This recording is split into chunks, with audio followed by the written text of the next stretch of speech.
He begged them to tell the truth. They stayed silent just to escape Nigeria. 4 years later, their life finally came to light, but it was too late. Many years ago, in a small rented flat in Oba, Lagos, where the walls were thin and the generator noise from the neighbors was louder than car horns, Samuel and Aisha were doing their best to raise a decent family. Samuel was an IT professional, not the Instagram type with iPhones and Tesla laptops, but the real life hustler kind. He fixed crashed laptops, built websites for 70K, taught coding on weekends, and still found time to help church media team with just small design work. He was smart, quiet, and steady.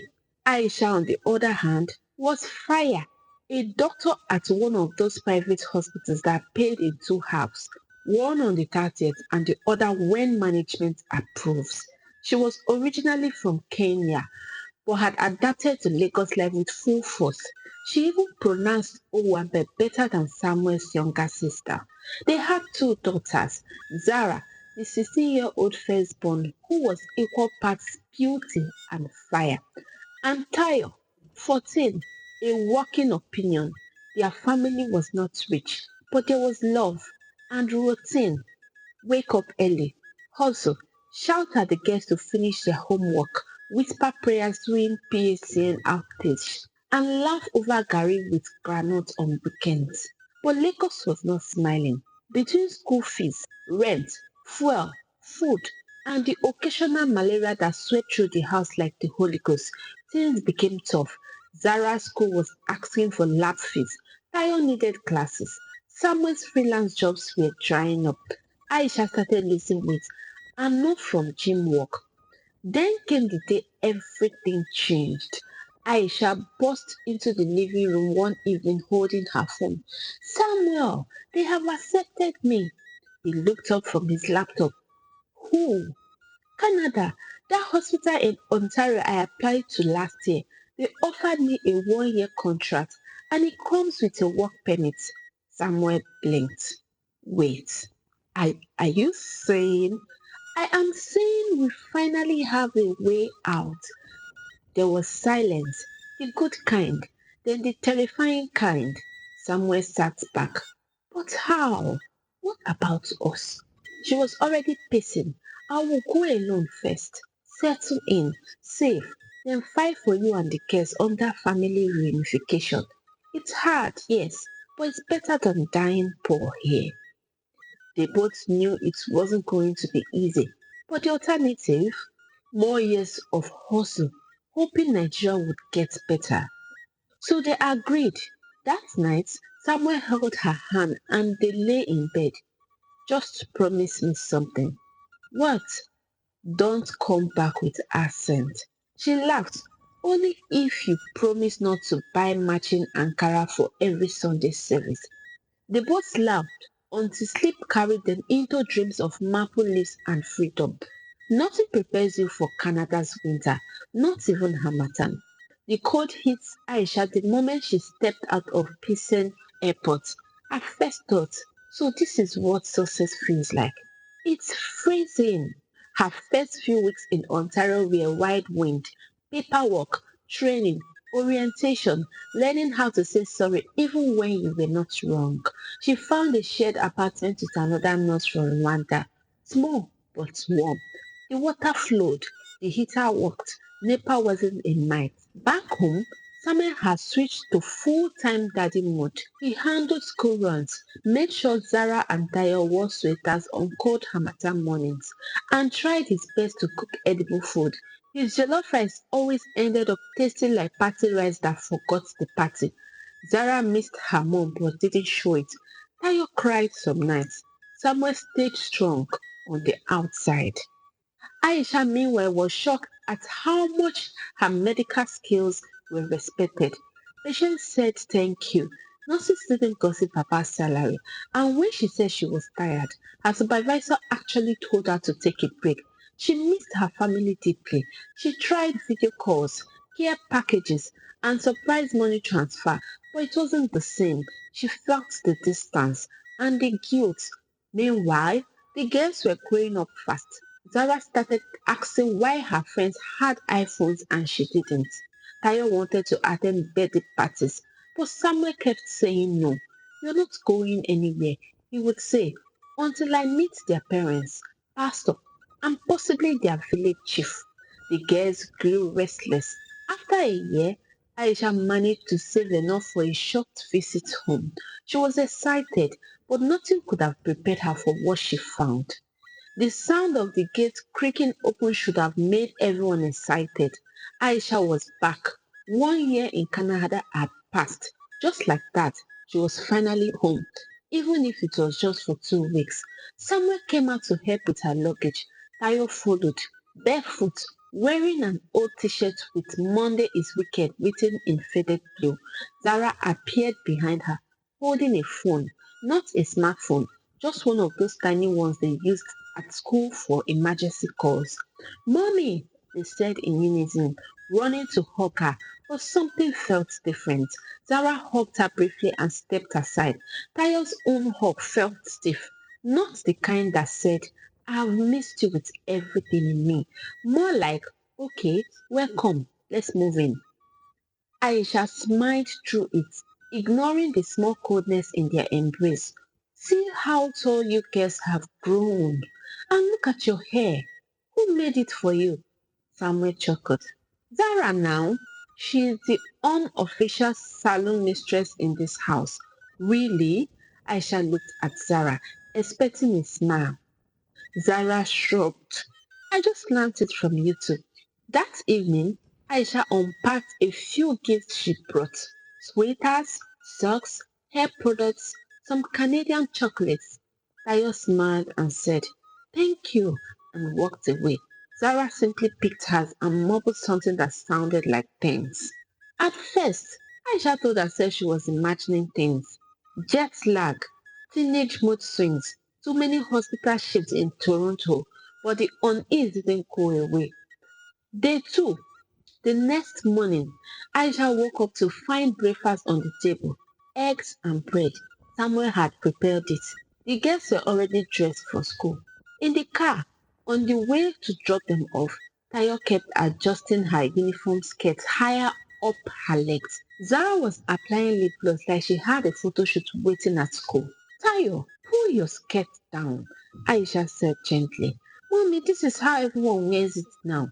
She replied without looking up from her reflection in the side mirror. Zara giggled. Aisha raised her eyebrow but said nothing. She looked at Samuel. She was gripping the steering wheel a little tighter. After they dropped the girls, Aisha asked him, Are they always like this? Samuel sighed. Every day. It's like I live with two strangers now.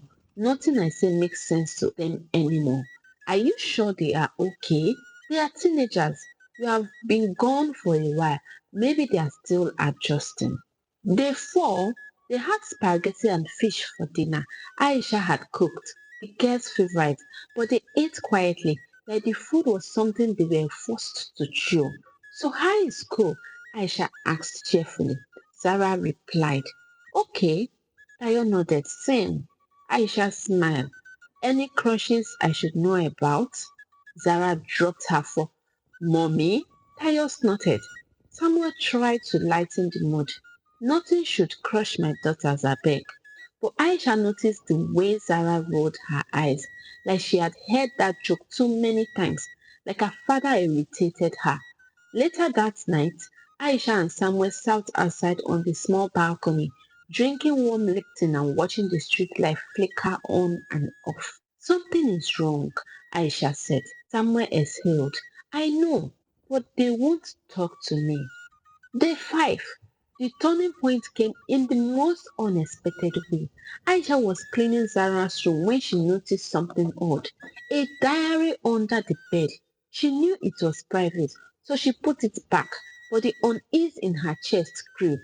That evening, Tayo came into the kitchen while Aisha was slicing onions. She looked like she wanted to see something but changed her mind. Tayo, what is it? Aisha asked. Tayo swallowed. Mommy, there's something I need to tell you, but you must promise not to shout. Aisha put the knife down. Okay, talk to me. Tayo looked down. It's about Daddy. Daddy? What about him? Zara walked in then, saw them and froze. We are telling her, Tayo said. Zara's face went pale. She nodded silently. Then they told her, Mommy, Daddy has been sleeping with us. Aisha felt like the world had dropped out from under her. She had heard Tayo's words, but her mind refused to process. Aisha felt like the world had dropped out from under her. She had heard Tayo's words, but her mind refused to process them. She had asked for the truth, but now that it was before her, it felt like she was staring into an abyss. Tayo's voice echoed in her ears. Daddy has been sleeping with us. She looked at Sarah, who was standing in the doorway, her face pale, her eyes wide. Sarah couldn't meet her mother's gaze. Aisha took a deep breath. Tayo, say that again. I don't want to say it again, Mommy. Tayo's voice was shaky, barely a whisper. Aisha's heart raced as she turned to Zara. Is this true? The room felt cold despite the humidity outside. Aisha's hand began to tremble. The air was thick with disbelief. For a moment, she couldn't speak. She couldn't even look at her daughters. She simply stood there, trying to process the words, the reality of what she had just heard. But it didn't make sense. Zara, Tayo, you can't be serious. This is not possible, Aisha whispered, her voice breaking. Zara shook her head slowly, as if confirming something she didn't want to. Tayo's eyes were filled with tears, but she stayed quiet, her face scrunched with regret. Aisha grabbed her scarf from the chair. Where is Samuel? Where is he? She said through gritted teeth. She didn't know what she wanted anymore. She didn't know if she was going to scream or fall into a heap of despair. She just needed to talk to Samuel. She needed him to explain this madness. Minutes later, Samuel walked into the house, his face tired from the long day. He greeted Aisha, but she barely acknowledged him. She was standing by the door, her eyes dark, her body stiff. Samuel, Aisha began, her voice sharp. We need to talk. Samuel frowned. What's going on? Why are you looking at me like that? I need you to explain something, she said, her voice trembling with anger. I just asked the girls and they say you have been sleeping with them. The words hit the air like a bomb. Samuel froze. He looked at Aisha as if she had just spoken a foreign language. Then his expression changed. He quickly closed the door behind him. What? He asked, his voice low and tight. Aisha's face twisted in disbelief. You heard me. Why don't you explain? Why don't you tell me why our daughters think you have been abusing them? Aisha, this is madness, Samuel exclaimed, his face flushed with anger. This is not true. They are lying. They must be. Aisha shook her head. Lying? Why would they lie about something like that? What could possibly make them say such things? Maybe they want to go back to Canada. Samuel spat, his voice rising. Maybe they are angry at me because I am not lenient with them. Maybe they are trying to get back at me because I don't let them run wild like their friends. Aisha's chest tightened as she processed the words. So it's my fault then? Don't you dare blame me for this, she yelled, her voice shaking with the force of her anger. I've been away, and I trusted you with them. I trusted you with our family. And now this? Samuel opened his mouth to respond, but the words failed him. He paced around the room, his fingers running through his hair. I don't know what they are talking about. It's not true. I haven't. I would never. Samuel, don't lie to me. Please don't lie to me. Aisha could feel the walls closing in. Her thoughts were spinning, unable to hold on to any one thing for longer than a second. She had heard the accusation, and no matter how many times Samuel denied it, she couldn't shake the feeling in her guts. Her eyes filled with tears, but she quickly wiped them away. If this is true, then everything is over. Everything. You have destroyed this family, Samuel. I swear to you, Aisha, I haven't done anything wrong. You know I would never. Aisha's heart broke. She looked at him, but for the first time, she couldn't see her husband. She saw a stranger, a man whose actions didn't match his words. The following morning, Aisha called a family meeting. She needed answers. She needed to understand. She couldn't move forward in the dark, unsure of who was telling the truth. Samuel sat stiffly on one side of the room, and Zara and Tayo sat together in the couch, their heads down, their bodies hushed as if they were trying to shrink away from the situation. Aisha took a deep breath. "Hmm. Tell me again, girls. Tell me the whole story. I need to understand why you think this happened." Zara looked at her sister, then at Aisha, her eyes still red from crying. "Mommy, it's been happening for months since you left. At first, we didn't know what to do. We were scared." Aisha's heart shattered. She couldn't believe what she was hearing. "We didn't know how to tell you," Tayo added softly, her voice shaking, "but we couldn't keep it inside anymore." Aisha turned to Samuel. His face was pale, his eyes wide with fear. He said nothing. "You need to explain yourself," Aisha said, her voice trembling, "because at this point, I don't know who or what is real anymore." Samuel opened his mouth to speak, but the words seemed stuck. He looked between Aisha and the guests, his hands trembling. "I don't know what to say," he whispered. "I don't know why they would say something like this." Tayo looked at her father, then at Aisha. "You need to take us along with you back to Canada, Mommy." Few days later, Aisha gathered everyone, Samuel, Zara, Tayo, and both of their families. She knew it wouldn't be easy, but she needed to get to the bottom of this. It was too serious to ignore.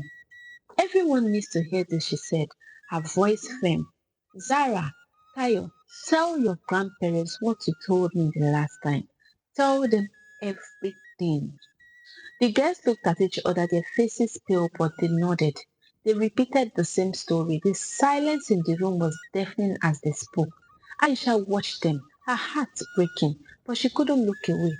The truth, or whatever this was, had to come out. Zara spoke first, her voice quivering. "Mommy, Daddy has been doing things to us ever since he went to Canada." Aisha's mother gasped. Her father looked at Samuel as though trying to understand the man he had known for years. Samuel didn't speak. His eyes were fixed on the floor, the weight of his guilt pressing down on him. Aisha's family didn't know what to say. Her mother looked like she was about to collapse, her hand over her mouth. Her father stood, walked to Samuel, and laid a hand on his shoulder. "Samuel, what are you saying? Is this true?" Samuel's mother believed him, but the accusation from his biological children, who were almost adults, was just too much. Samuel's lip quivered. He opened his mouth but couldn't find the words. There was nothing to say. He couldn't deny it anymore. "I'm not asking you to deny it, Samuel," Aisha said, her voice low but filled with fury.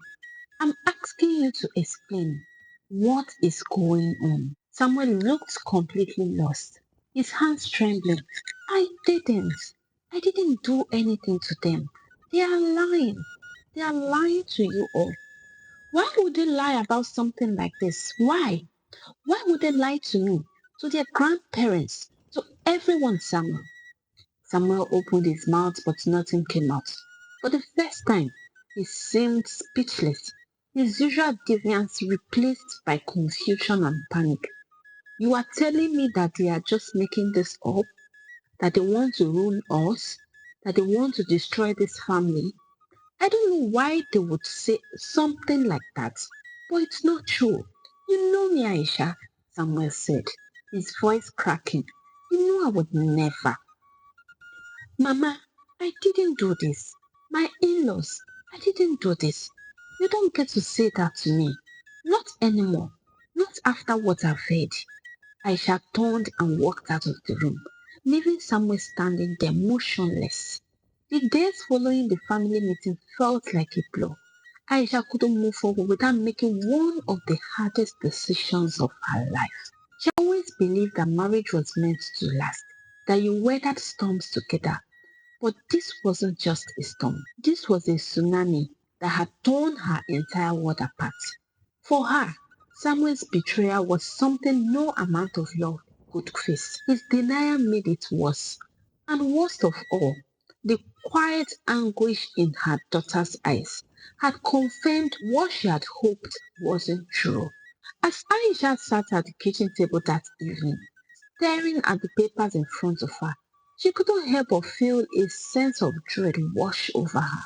The divorce papers, the process, the lawyer's contacts, information, the possible courtroom drama, none of it was something she had ever planned for. This was not her life. This wasn't the future she envisioned for her family. Her phone rang. It was her lawyer.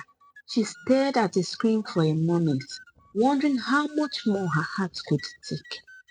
Aisha, I know this is difficult, but we need to move forward, the lawyer said. We have already started the process. I will file the petition for divorce tomorrow. It's going to take some time, but we will get through it. Aisha sighed, her fingers running over the edge of the paper. I understand. I just didn't think it would come to this. I know it's tough, but we'll make sure your interests are protected. You need to focus on yourself and your children right now. Aisha felt a wave of gratitude towards the lawyer, but it didn't make the situation any easier. How did it come to this?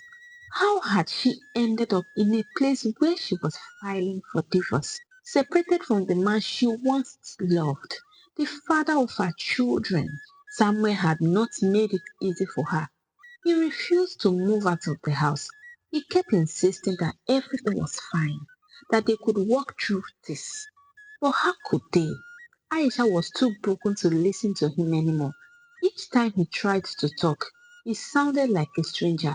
She spent the next few days avoiding him, keeping herself busy with lawyer calls, managing her emotions, and preparing her daughters for what was coming. Zara and Tayo were quieter than usual, their faces reflecting confusion. Mommy, are we really going to leave? Tayo asked one afternoon.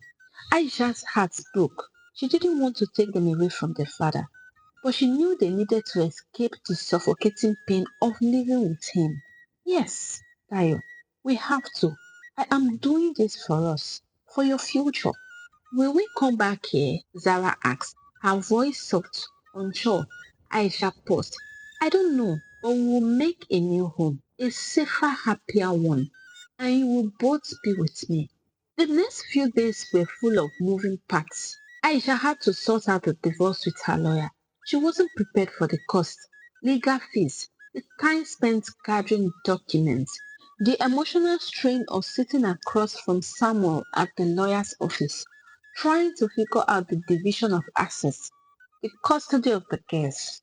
She was also trying to figure out how she would bring Zara and Kyle to Canada, even though she hadn't anticipated bearing the cost alone. The relocation was expensive. The process of applying for the girls' visas, getting them settled in a new country, finding housing, getting their school documents in order, all of it weighed on her. But there was no turning back now. She had to figure out a way to make it work. For Aisha, the financial burden was a huge obstacle.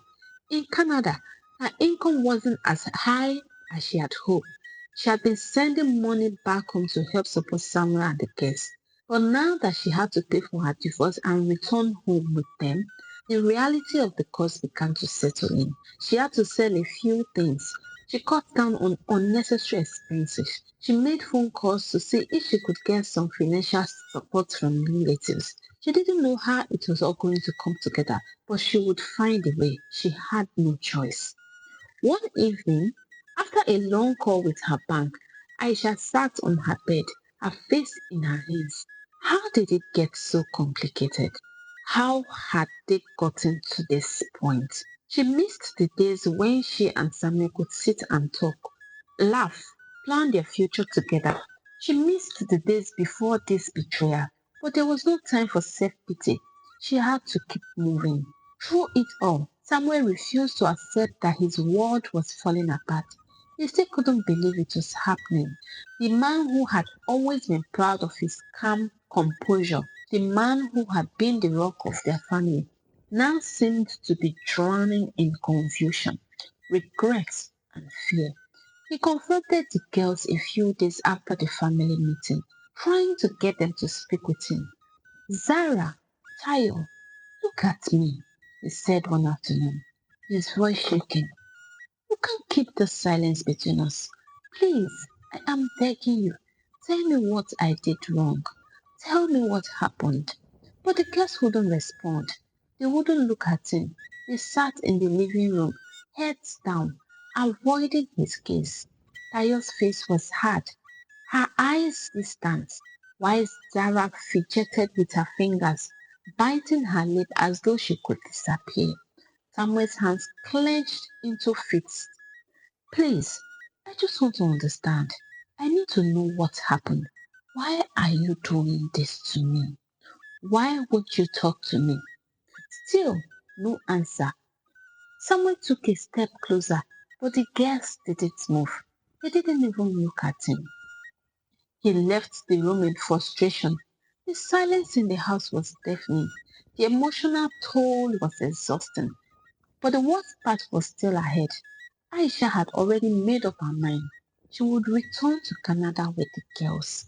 Even though the cost wasn't something she had anticipated, the flight tickets, the accommodation, and everything, she would find a way. The finality of it all hit her when she started packing the girls' clothes, preparing them for the flight. They had grown quieter since the family meeting. They knew this wasn't just a visit. This was the beginning of a new life without their father. When she called her lawyer again to confirm the final details, she let out a long breath. We will be leaving next week. It's happening. Hmm. The night before Aisha left for Canada with the girls, Samuel came into their room to see if he could talk to her. Please, Aisha, let's fix this. I would do anything. You know I never did this. I never meant for any of this to happen. I love you and I love the girls. Aisha stood in the doorway, her face pale but firm. You lost your chance, Samuel. This isn't about me anymore. It's about them. And they need safety. They need peace.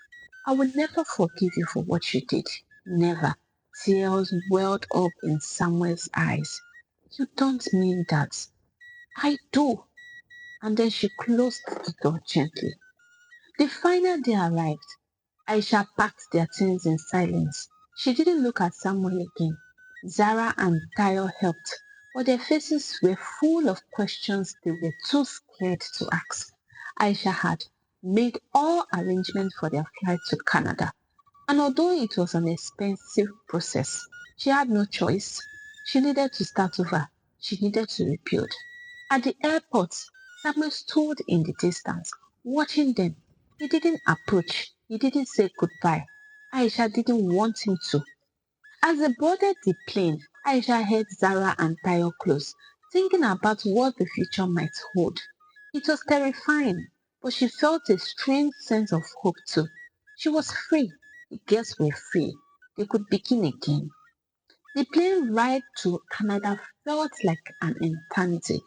Zara and Tayo barely spoke during the flight, each lost in their own thoughts, the weight of what they were leaving behind settling heavily on their shoulders. Aisha looked at them often, but she didn't know what to say. The conversation from the night before, the accusations, the pain, the shock was still fresh, and there was no way to erase it. As they descended in Toronto, Aisha's heart skipped a beat. The city, although a world away from the bustling streets of Lagos, felt eerily familiar. There was something about it, the coldness, the vastness, the cleanliness that made them hopeful and uneasy. Would this new life really be the fresh start they all needed? It took days for them to adjust. The apartment Aisha rented was small but clean, an improvement from the flat in Lagos that had always felt cramped and lived in by too many struggles. The neighborhood was quiet. The neat rows of houses, wide sidewalks, and trees lining the streets. Aisha found comfort in the orderliness, even though it made her feel like an outsider. She couldn't help but wonder if her daughters would ever feel truly at home here. Aisha's first few weeks were a whirlwind. She went from settling into working long shifts at the hospital and arranging for Zara and Tayo to start school. Canada's medical system was world renowned, and Aisha knew she had a good job. But it wasn't easy. Everything felt foreign, from the weather to the rules. The subtle cultural differences that made her feel like she was speaking a language that everyone else understood, but she didn't. At first, Zara was the hardest to handle. She had always been independent, but in this new world, she felt more isolated than ever. She missed her friends from Lagos, missed the familiar faces of neighbors who always greeted her on the street. But most of all, she missed the feeling of home, the chaos of Lagos that, despite its struggles, had always been comforting in its own way. The days after they settled in Canada seemed to stretch endlessly, but over time, a sense of calm began to settle in. Unlike Lagos, where the noise of traffic and the constant hum of the generator always seemed to be present, in Toronto, the air felt fresher, the streets cleaner, and for the first time in a long while, Aisha could breathe. Zara, the younger of the two girls, took to the new environment faster than Aisha expected. She found new friends at school, ones who were eager to learn about her background and her experiences in Nigeria. Zara's confident and friendly nature made it easier for her to adjust. She wasn't just the new girl anymore. She was someone people wanted to know. The Canadian school system was different, more structured and organized, with less drama than her previous school in Lagos. One afternoon, after school, Zara came home with a big smile on her face. Mommy, you won't believe it. I made it to the honor roll for the first time. Aisha's face lit up. Really? That's amazing. I'm so proud of you. Sarah bounced over the kitchen counter, showing her mother the certificate that proved her success. I've been studying so much. The teachers are really nice here, and they don't shout at you every time you make a mistake. I feel like I can actually learn something. Aisha put Sarah into a hug. You're doing so well, baby. You have always had the potential. I'm glad you are happy here. Zara smiled, her eyes gleaming with pride. I think I like it here. I've made a lot of friends. It feels like people actually care about each other. I think I'm going to be okay. Tayo, on the other hand, was also adapting, though her process was slower. She had always been more reserved than Sarah. But as time went on, she began to find comfort in her new routine. Canada's education system was structured in a way that suited her learning style. It wasn't just about textbooks and exams. There was room for creativity, exploration, and learning at your own pace. The school environment was welcoming, lots of extracurricular activities that encouraged personal development. Tayo enjoyed art classes the most. She loved drawing and had already made a few friends who shared her love for creativity. One evening, as Aisha was unpacking some boxes in the living room, Tayo came to meet her.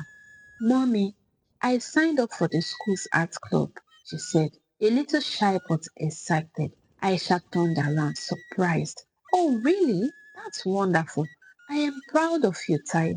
I think I might even have an art show soon, Tayo said, her voice bubbling with excitement. Wow, you have really embraced everything here, haven't you? Tayo nodded. Yeah, the weather is cold, but the people are warm. It's nice, and it's quieter here. I can think better. Aisha smiled. Her daughter was adjusting far better than she had expected. Tayo wasn't as vocal as Sarah, but there was a sense of peace that Aisha could see in her, a quiet kind of strength. Aisha noticed that both girls were thriving in their new environments. They had better schooling, more opportunities to grow, and a safer environment than they had back in Lagos. The transition had been smoother than Aisha had hoped for. Despite the challenges they had faced in the past, they no longer had to worry about NEPA's power cuts, no longer had to deal with Lagos traffic or the constant noise. They had access to clean water, well-maintained roads, and even the ability to walk at the corner store without feeling unsafe. It wasn't the hustle of Lagos, but it was peaceful, and peace was something they had all been craving.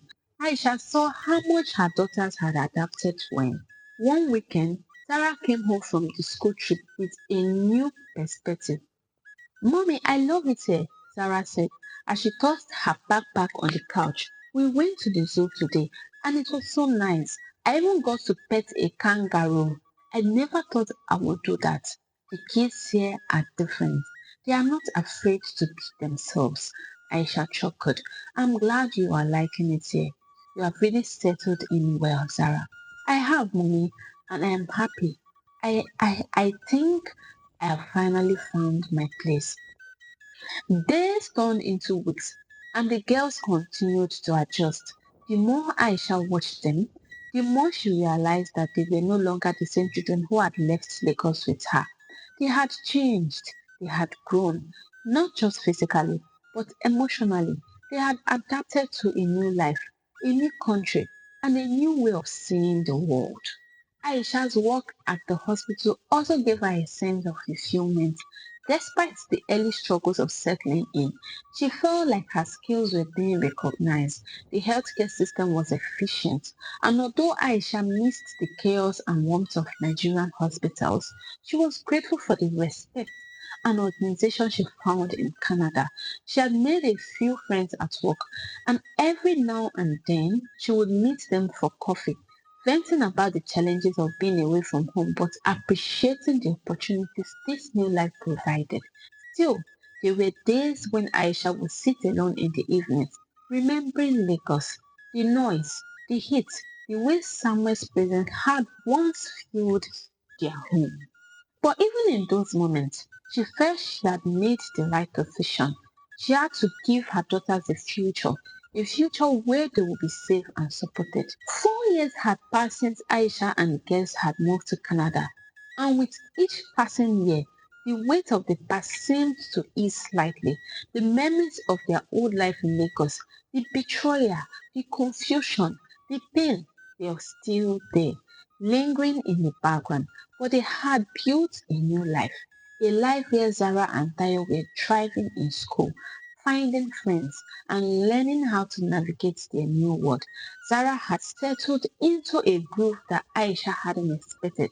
The 160-year-old girl was excelling in school, making friends, and even taking on volunteering at a local shelter for refugees. Aisha often found her daughter busy with assignments or discussing global politics with friends, her world expanding with each passing day. Tayo, who was now 16, had embraced her love for art. She spent her weekends in local art studio, honing for skills, experimenting with styles, dreaming of one day becoming a professional artist. The Canadian art scene had opened up new opportunities for her. The girls had become young women, no longer the children who had left Lagos in search of something better. They had found it. But despite how well everything seemed on the surface, something lingered in the hearts of the girls. Zara was the first to bring it up. She had been a regular afternoon after school. Aisha was busy in the kitchen preparing dinner while Zara and Tayo sat at the dining table. The conversation between the girls was light-hearted at first. Talk about friends, the latest trends at school, and the cold weather that had started to settle in. But then Zara went quiet. Aisha glanced up to see Zara staring into space, her expression distant, her thoughts clearly elsewhere. Sarah, what's on your mind? Aisha asked gently. Setting down the knife she was holding, Zara hesitated for a moment, her fingers nervously tapping on the table. Mom, there's something I need to say. Aisha's heart skipped a beat. She hadn't seen Zara so serious in a while. What is it, darling? Zara looked over at Tayo, who was still absorbed in her sketchbook. Tayo's brow was furrowed, but she didn't look up. Zara cleared her throat. It's about that, she began. We lied. Aisha froze. Her heart sank as she stared at her daughter. Lied? Lied about what? Zara's voice was shaky now, but her words were coming faster. The things we said when we were back in Lagos about that, they weren't true. Aisha felt a rush of emotion hit her all at once. What do you mean? What things? Zara took a deep breath. Mom, we lied about everything. About that hurting us. We said that because we didn't know how to get out of the situation. We didn't want to stay in Lagos anymore. We just wanted to leave. Aisha's stomach churned. So everything you said was a lie? Sarah nodded, tears welling in her eyes. Yes, it's been eating me up for so long, and every time I hear other kids talk about their dads, I feel sick. I didn't know how to tell you, but I can't live with it anymore. Mom, I need you to know the truth. Tayo, who had been silent up until that point, finally spoke, her voice trembling. Sarah is right. We lied, and it's been haunting me every day. We didn't know how to fix things, and we thought saying that would get us out of it. But we should have told you the truth from the start. Aisha sat at the table, her mind racing. Her daughters had lied, they had carried that weight for years, and now they were confessing guilt. Not just the pain of their broken family had been eating them alive. Aisha wanted to scream, to shout, to release the pain that had been buried in her chest, but she didn't. She simply nodded, wiping a tear away that had escaped despite her best efforts to remain composed. So, so all of that, the accusations, Aisha couldn't finish her sentence. It was a lie, Sarah said softly. Mom, I am so sorry. We were angry. We didn't know how to handle it.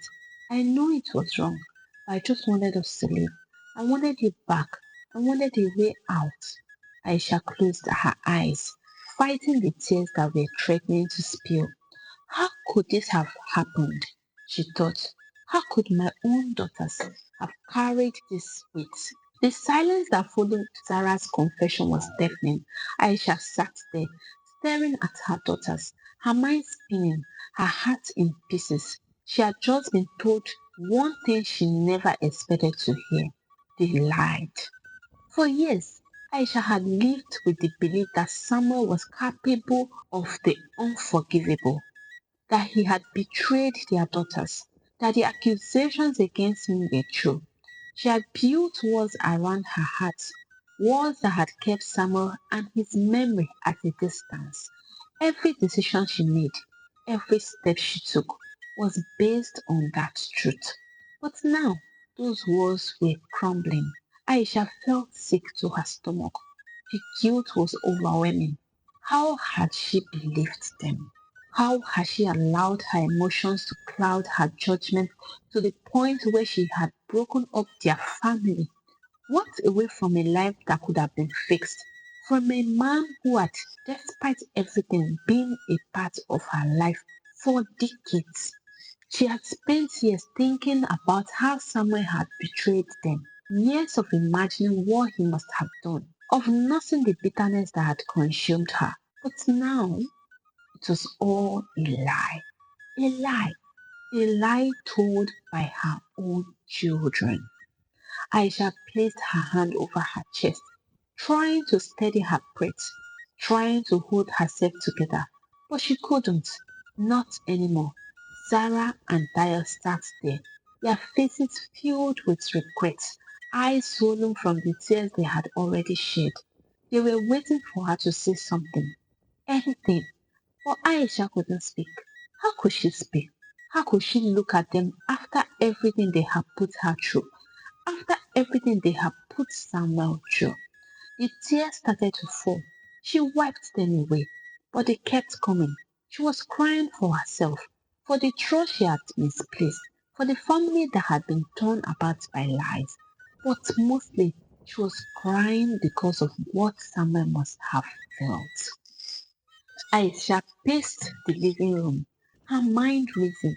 She had believed her children's lies without hesitation. She had trusted them, but that trust had come at the expense of the man she had known for over 20 years. Samuel had been her partner, the father of her children, the man who stood beside her through all the ups and downs of life. And yet she had betrayed him. She had turned her back on him without a second thought. Would he ever forgive me? The question lingered in her mind, and she couldn't escape it. Samuel had always been a good father. He wasn't perfect, but he had loved their daughters.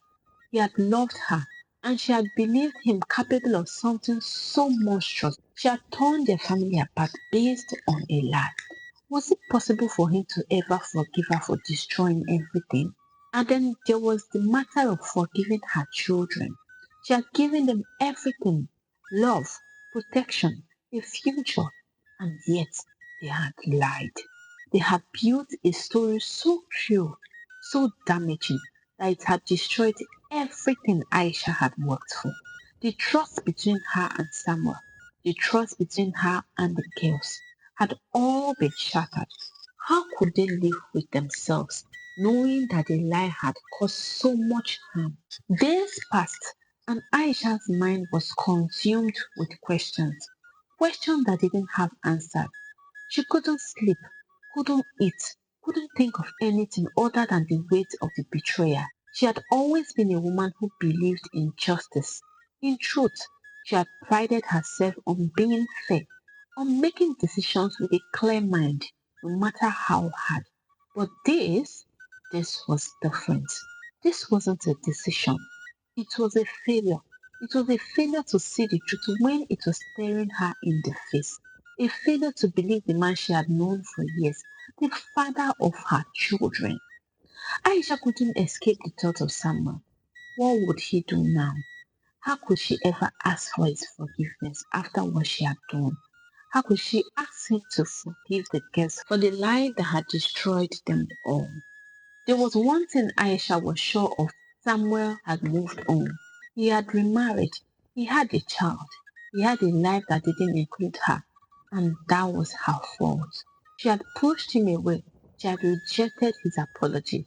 She had taken her children and left without a second thought. But now, 4 years later, the reality was sinking in. Would Samuel ever forgive? One evening, Aisha sat in her room, staring at the phone. The temptation to reach out to Samuel strong but overwhelming. She knew it would be the hardest thing she would ever do, but she needed to know. She dialed his number. The call rang once, twice, 3 times, and then finally he answered. Aisha, his voice was familiar but distant. He had always been calm and measured, but now there was a coldness to it that stung Aisha's heart. It's me, Samuel, she said, her voice barely above a whisper. I need to talk to you. There was a long pause before Samuel replied. Aisha, I don't know what to say. It's been years. I know, she said, swallowing hard. But I need you to know that I made a mistake. I should have trusted you. I shouldn't have believed the lies. Samuel sighed. Aisha, I don't know how to answer that. You left me.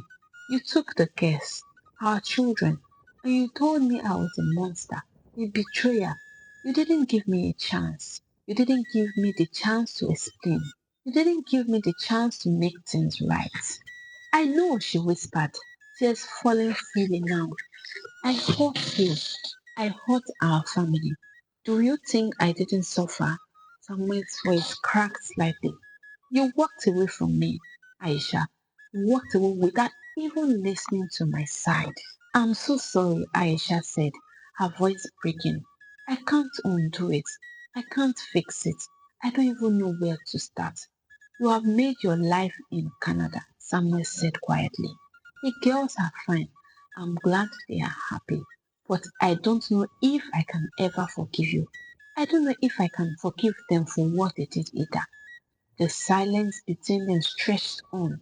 Aisha closed her eyes, knowing that Samuel was right. She had shattered their family, and now it was too late. I wish I could go back, she said softly. I wish I could undo everything. I know, Samuel replied, but we both know that we can't. The days that followed were filled with a heavy silence. Aisha tried to keep her emotions in check, but the confession shook her to her core. She felt both relieved and betrayed at the same time. The truth had come out, but it had come at such a great cost. As she processed what had been said, Aisha couldn't help but reflect on Samuel. 4 years had passed since they left him behind in Lagos. He had moved on. He was remarried with a child. Aisha had heard through family friends that he was doing well. Would Samuel ever forgive them? Would he forgive his biological children for telling such a grievous lie? Aisha didn't know the answer, and she wasn't sure she could ever get the closure she wanted. But one thing was clear: she had to live with what had happened. She had to take responsibility for her own part in the mess. For more interesting African folk tales and stories like this, please do well to like, leave a comment, and share. Please don't forget to subscribe. That is your way of supporting us and encouraging us to bring out interesting stories like this. Until I bring another interesting story your way, for now, bye, besties.